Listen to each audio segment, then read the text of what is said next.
The most effective classroom management secrets. Find out the classroom management secrets, tips and tricks. Chapter 1, Plan and Prepare. Thinking back to your own school days can often help you see the pitfalls of certain teaching techniques. Teachers who were very austere or who were strong disciplinarians did not create a classroom where students wanted to please them but, instead, were scared to fail. Learn by the mistakes of these teachers and try to be the kind of teacher you would have wanted to be taught by. As middle or high school teachers, we all have good and bad days just like any other human on the planet. It can be hard at times not to bring our issues from outside of the classroom with us into our teaching. Your moods are quickly and easily transferred to others, including your students. If you enter the classroom in a bad mood, then expecting your class to be well-behaved and attentive is unrealistic.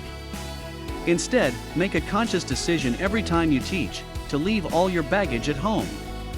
The teacher should be happy, full of positive energy and enthusiasm, ready to educate the class in a fun and motivational way. Equally, as a teacher, you need to remember that your students all have their own problems and emotions that can affect them in class. Welcoming your students. From the moment the students step into the classroom, they require you to use management skills. Just forging ahead with the lesson is not a well-planned strategy that will give you good results. The likelihood is that some students will be disinterested, distracted, and disruptive, and this can quickly spread through the class. To achieve good classroom management and connect with your students in a way that makes them respect and like you, first, you need to engage with them. Here is one way that works well with K-12 students. I wish I can apply it with my students at the University of Arizona, but it suits young students more. By greeting each class member by name at the door with a friendly smile and an individual hello, hi, how are you doing, along with a handshake or thumbs up, you are immediately connecting to each and every student verbally, physically and psychologically. By adding an instruction such as please sit down quietly, or please get into groups of 5, and so on, they are helped to transition into a positive learning state of mind. This is especially helpful if students have come from a break such as lunch, as it can take them a while to transition and refocus on learning. Studies have shown that welcoming students to class can improve student-teacher relationships, increase student engagement, and lessen disruptive behavior. It makes each individual feel appreciated and part of the group, which helps them become much more invested in learning. By starting the class with the individual welcome technique, you immediately create a connection and a feeling of social belonging, which has been proven in research to make students more willing to engage and commit effort towards learning rather than being distracted and disruptive. You will quickly build trust and empathy with your class, helping them to feel safe and comfortable in your class. When welcoming students, remember to make eye contact. Use the student's name in your welcome phrase. Hi Lamia, how's your day going? Or hi Ali, how are you today? Use an easy, friendly non-verbal thumbs up, handshake, or high five. Encourage your students to do something constructive such as getting into groups or sit down quietly. Double benefit.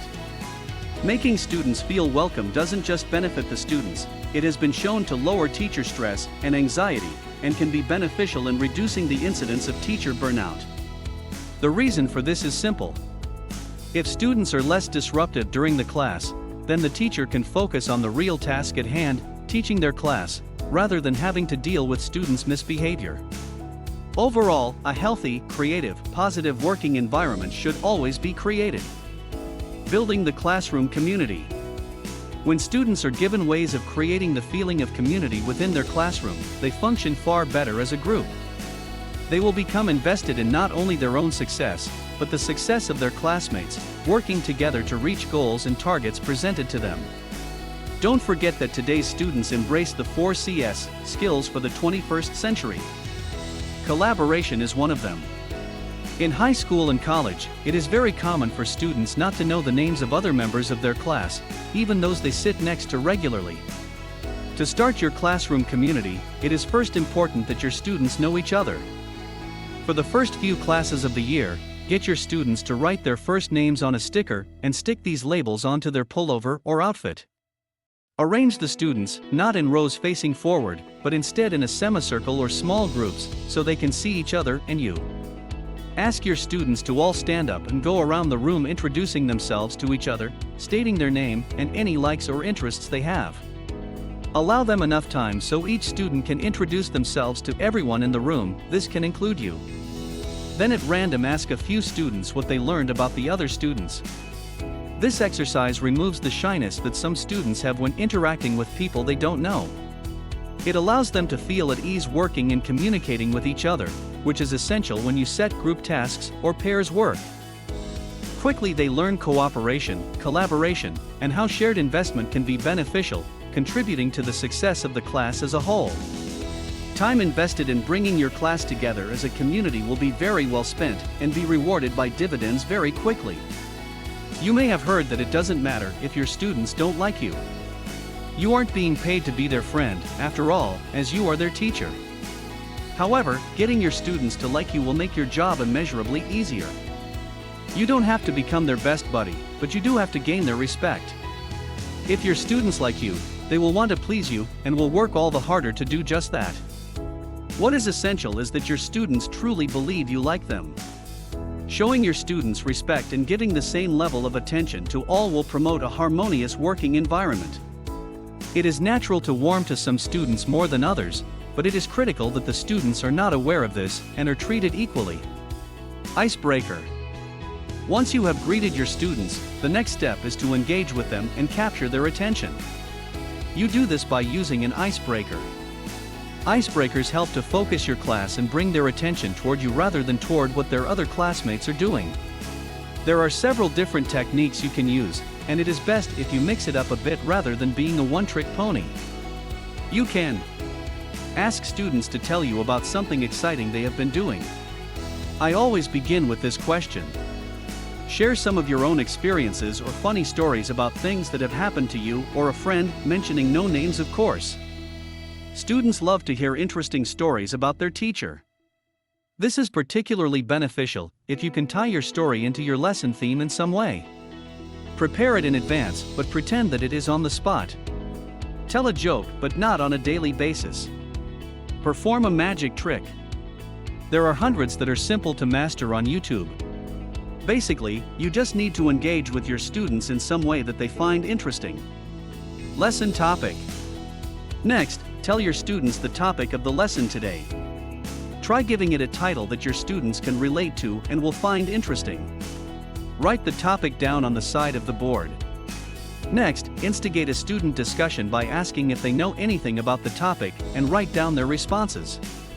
You can then expand on these if you like. Objectives. Next, discuss the objectives or goals of the lesson with the students and write them down under the lesson topic.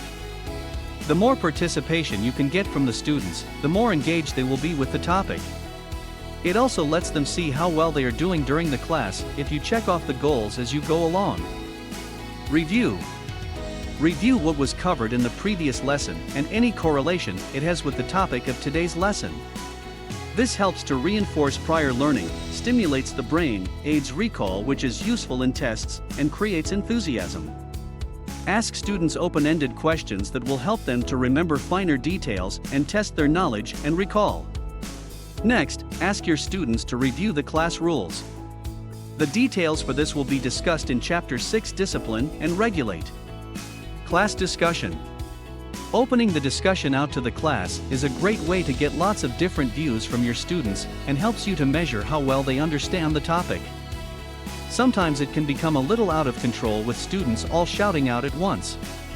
It's fine to ask your students not to do this, but to raise their hands and wait to be asked for their contribution. When you write the students' answers or opinions, review them with the class and see if they can be expanded upon. Offer feedback and finally add any additional information that was not provided.